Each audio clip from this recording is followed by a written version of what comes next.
ஜூலை 4ஆம் தேதிக்கான இன்றைய மன்னா, என் கால்களுக்கு தீபம்.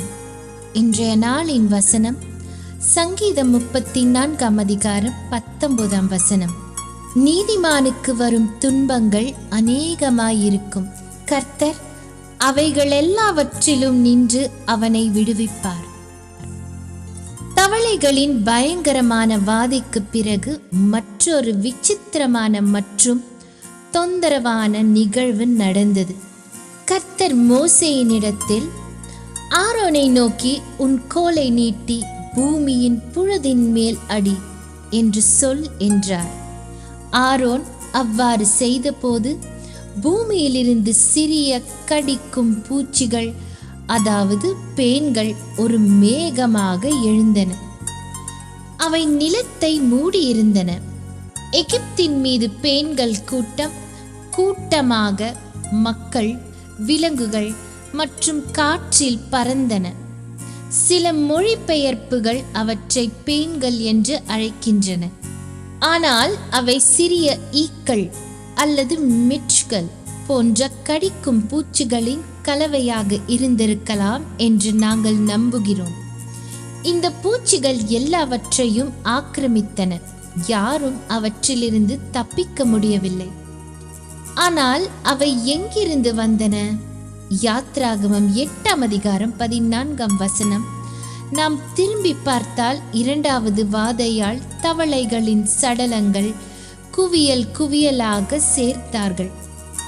ஆனால் பூமி எங்கும் நாற்றம் எடுத்தது என்பதை நாம் காண்கிறோம். அழுகிய சடலங்கள் பேன்களுக்கு மட்டுமல்ல, வண்டுகளுக்கும் ஒரு சரியான இனப்பெருக்க இடமாக மாறியது. எனவே சிதைவிலிருந்து அழுக்கு வந்தது, அசுத்தத்திலிருந்து தீர்ப்பு வந்தது.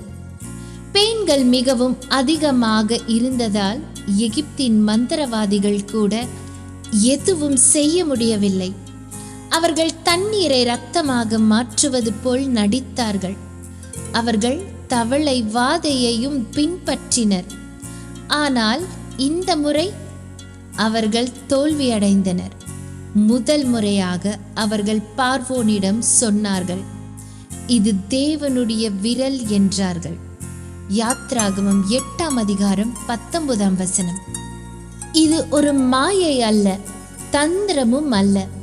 ஜீவனுள்ள கடவுளால் மட்டுமே தூசியிலிருந்து உயிரினங்களை வெளியே கொண்டு வர முடியும் என்பதை அவர்கள் அறிந்திருந்தனர். ஆழமாக பார்ப்போம். எகிப்திய நம்பிக்கையில் பூமியின் தெய்வம் கெப் என்று ஒரு தெய்வம் இருந்தான். குறிப்பாக தூசியின் தெய்வம். தூசியை மொய்க்கும் பேன்களாக மாற்றுவதன் மூலம் யாவே நேரடியாக கெப்பிற்கு சவால் விடுத்தார். உங்கள் புனித மண் கூட என்னுடையது என்று தேவன் அறிவிப்பது போல் இருந்தது. பின்னர் 4வது வாதை வந்தது, வண்டுகள். இந்த கூட்டம் நோயையும் பயத்தையும் பரப்பியது. மற்றொரு எகிப்திய கடவுளான கெப்ரி ஒரு வண்டு அல்லது ஈயின் தலையை கொண்டிருந்தான். அவன் படைப்பு, வாழ்க்கை மற்றும் மறுபிறப்பின் தெய்வமாக கருதப்பட்டான். ஆனால் கெப்ரியால் கூட இப்பொழுது அவர்களுக்கு உதவ முடியவில்லை. அவர்களின் சொந்த ஆசாரிகளால் ஒரு பேனை கூட உருவாக்க முடியவில்லை. ஆனால் இந்த முறை ஒரு வித்தியாசம் இருந்தது. பூமியின் நடுவில் நானே கர்த்தர் என்பதை நீ அறியும்படி என் ஜனங்கள் இருக்கிற கோசேன் நாட்டில் அந்நாளிலே வண்டுகள் வராதபடி அந்த நாட்டை விசேஷப்படுத்தி. யாத்ராகமம் 8ஆம் அதிகாரம் 22ஆம் வசனம். இந்த அற்புதம் ஒரு சக்தி வாய்ந்த உண்மையை நிரூபித்தது. தேவன் எகிப்துக்கும் அவருடைய மக்களுக்கும் இடையே ஒரு வித்தியாசத்தை ஏற்படுத்தினார். முன்னதாக எகிப்து முழுவதும் பேன்கள் பரவியிருந்தன. எகிப்தியர்கள் மற்றும் எபிரேயர்கள் இருவரையும் பாதித்தன. ஆனால் இப்பொழுது வண்டுகளால் கோசேன் பாதிக்கப்படவில்லை. ஏன்? ஒருவேளை இஸ்ரேலர்கள் எகிப்தியர்களைப் போலல்லாமல் தவளை தெய்வமான ஹெட்கேட்டை வணங்காததால் இருக்கலாம். எகிப்தியர்கள் பயபக்தியின் காரணமாக இறந்த தவளைகளை அகற்ற மறுத்திருக்கலாம். எபிரேயர்கள் தேவனுடைய ஆணையை பின்பற்றி தூய்மைப்படுத்தினர். அதனால் அவர்களின் நிலம் காப்பாற்றப்பட்டது. இந்த தெளிவான பிரிவு யாவே தம்முடைய மக்களை கவனித்துக் கொள்கிறார் என்பதையும், நியாய தீர்ப்பின் மத்தியிலும் அவர்களை பாதுகாக்க வல்லமை பெற்றிருக்கிறார் என்பதையும் உலகிற்கு காட்டியது. இப்போது அழுத்தத்தின் கீழ் இருந்த பார்வோன் ஒரு சமரசத்தை பொன்மொழித்தான். அவன் மோசேயிடம், நீ உன் கடவுளுக்கு பலியிடலாம், ஆனால் இங்கே எகிப்தில் அதை செய் என்றான். ஆனால் இது வேலை செய்யாது என்று மோசேக்கு தெரியும். ஏனென்றால் எபிரேயர்கள் காளைகள், வெள்ளாடுகள் மற்றும் கன்றுகளை பலியிடுவார்கள். இவை எகிப்தியர்களால் புனிதமாக கருதப்படும் விலங்குகள். மோசே பதிலளித்தார், எகிப்தியருடைய அருவருப்பை நாங்கள் அவர்கள் கண்களுக்கு முன்பாக பலியிட்டால் எங்களை கல்லெறிவார்கள் அல்லவா? யாத்ராகமம் 8:26. ஆனாலும் இப்போது ஏதோ மாற்றம் ஏற்பட்டிருந்தது. மந்திரவாதிகள் தோல்வியை ஒப்புக்கொண்டனர். கோசேன் தெய்வீக பாதுகாப்பின் மௌன சாட்சியாக நின்றது. இஸ்ரேலின் கடவுள் ஒரு விரலால் ஏற்கனவே ஒரு பிரம்மாண்டமான ராஜ்யத்தை மண்டியிட செய்தார். நமக்கான பாடம். தவளைகளுக்கு பிறகு பேன்கள் வந்தன. சிறிய கடிக்கும் பூச்சிகள். அவை மிகவும் சிறியதாக தோன்றின. ஆனாலும் அவை எல்லாவற்றையும் மூடிவிட்டன. பேன்களின் வாதை வித்தியாசமானது. அவை தவளைகளைப் போல சுத்தமாகவோ அல்லது நதியில் இரத்தம் போல அதிர்ச்சியூட்டுவதாகவோ இல்லை. அவை சிறியவை, கிட்டத்தட்ட கண்ணுக்கு தெரியாதவை. ஆனால் அவை எல்லா இடங்களிலும் இருந்தன.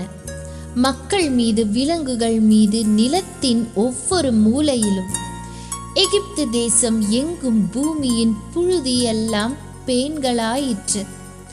யாத்ராகமம் 8:17. தேவனுடைய மக்களும் கூட வாழ்க்கையின் சுமைகளில் இருந்து விலகு பெறுவதில்லை என்பதை இது நமக்கு கற்பிக்கிறது. நாமும் கவலைகள், பயங்கள், அமைதியின்மை, உள்பதற்றம், சிந்தையின் பேன்கள் ஆகியவற்றை எதிர்கொள்கிறோம். அவை எப்போதும் மற்றவர்களுக்கு தெரிவதில்லை. ஆனால் நாம் அவற்றை ஆழமாக உணர்கிறோம். மனிதர்கள் மேலும் மிருக ஜீவன்கள் மேலும் பேன்களாயிருந்தன. யாத்ராகமம் 8:17. யாரும் தப்பிக்க முடியவில்லை. பணக்காரரும் இல்லை, ஏழைகளும் இல்லை. பார்வோன் கூட இதில் தப்பவில்லை என்று ஒவ்வொரு சிரிக்கும் முகத்திற்கும் பின்னால் ஒரு மறைக்கப்பட்ட போராட்டம், ஒரு கவலை அல்லது ஒரு துக்கம் உள்ளது. நாம் தீயவர்களாக இருப்பதால் அல்ல, ஆனால் நாம் ஒரு விழுந்த உலகில் வாழ்வதால். உன் நிமித்தம் சபிக்கப்பட்டிருக்கும். ஆதியாகமம் 3:17. இந்த பேன்கள் தரையில் இருந்து வந்தன. எகிப்தில் அழுகிய தவளைகள் சடலங்கள் அவற்றை ஈத்தன. எகிப்தியர்கள் தவளைகளை புனிதமாக வணங்கினர். எனவே அவர்கள் அவற்றை அகற்றவில்லை. ஆனால் அந்த அழுக்கிலிருந்து, சுத்தம் செய்யப்படாதவற்றிலிருந்து பேன்கள் வந்தன. இது நமக்கு ஒரு எச்சரிக்கை. பாவம் அல்லது பொய்யான போதனைகள் தவளைகளைப் போல நம் இதயங்களில் இருந்தும் வீடுகளில் இருந்தும் அகற்றப்படாவிட்டால் அது நம்முள் அழுகத் தொடங்குகிறது. அந்த அழுகிலிருந்து வேதனை வருகிறது. அப்படியானால் நாம் என்ன செய்வது? கர்த்தர் மேல் உன் பாரத்தை வைத்துவிடு, அவர் உன்னை ஆதரிப்பார். சங்கீதம் 55:22. கிறிஸ்துவின் பிரசன்னமே நமது அமைதி. பேன்கள் வந்தாலும் நமது சமாதானம் அவரில் வேரூன்றியிருந்தால் அவை நம்மை அசைக்க முடியாது. ஆனால் அது பேன்களுடன் நிற்கவில்லை. அடுத்து வண்டுகள் வந்தன.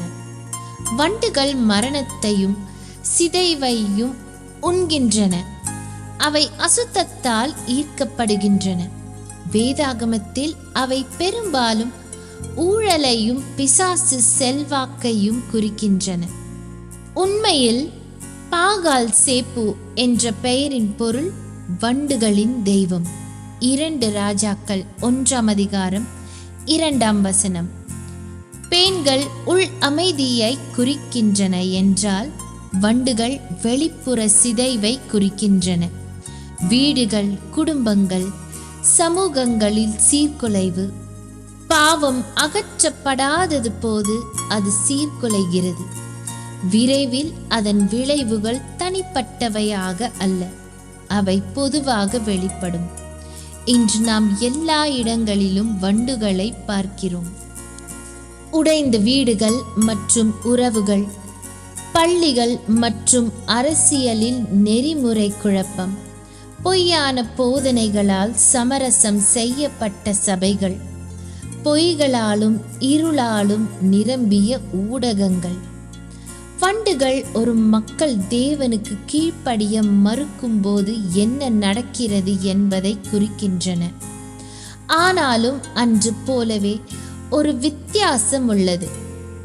வண்டுகள் கோசேனுக்குள் நுழையவில்லை. தேவன் ஒரு கோட்டை வரைந்து இங்கே என் ஜனங்கள் வசிக்கிறார்கள் என்றார். பூமியின் நடுவில் நானே கர்த்தர் என்பதை நீ அறியும்படி என் ஜனங்கள் இருக்கிற கோசேன் நாட்டில் அந்நாளிலே வண்டுகள் வராதபடிக்கு அந்த நாட்டை விசேஷப்படுத்தி. யாத்ராகமம் 8:22. அதுதான் நமக்கான வாக்குத்தத்தம். உலகத்தின் அழுகல் நம்மை சூழ்ந்திருக்கும் போது, வண்டுகள் எழத் தொடங்கும் போது தேவன் ஒரு வேறுபாட்டை ஏற்படுத்துவார். அவர் தம்முடைய விசுவாசமானவர்களை பாதுகாப்பார். ஆனால் நாம் முதலில் நம் இதயங்களை தூய்மைப்படுத்த வேண்டும். மாம்சத்தின் செயல்களை தூக்கி எறிந்துவிட்டு தவளைகளை அகற்ற வேண்டும். ஏனென்றால் நாம் அகற்றாதவை ஒரு நாள் நம்மை வேதனைப்படுத்தும். எனவே நாம் நினைவில் கொள்வோம், சிறிய பாவங்கள் பெரிய வாதைகளாக மாறும். ஆனால் பேன்கள் மொய்த்தாலும் வண்டுகள் சத்தமிட்டாலும் நமக்கு தேவனில் ஒரு மறைவிடம் இருக்கிறது. நீர் எனக்கு மறைவிடமாயிருக்கிறீர், என்னை நீர் இக்கட்டுக்கு விலகி காத்து. சங்கீதம் 32:7. நம் இருதயங்களை சுத்தம் செய்வோம், நம் மனதை தெளிவுபடுத்துவோம் மற்றும் கோசேனில் வாழ்வோம், சர்வ வல்லமையுள்ளவரின் நிழலின் கீழ். ஜெபம். பரலோக தகப்பனே, மறைக்கப்பட்ட பாவங்களில் இருந்தும் பொய்யான போதனைகளில் இருந்தும் எங்கள் இருதயங்களை தூய்மைப்படுத்தும். வாழ்க்கையின் சுமைகள் பேன்கள் மற்றும் வண்டுகள் போல மொய்க்கும்போது எங்களின் அடைக்கலமாகவும் சமாதானமாகவும் இருங்கள். கோசேனை போல எங்களை பிரித்து சத்தியத்தில் உண்மையுள்ளவர்களாக இருக்க உதவுங்கள்.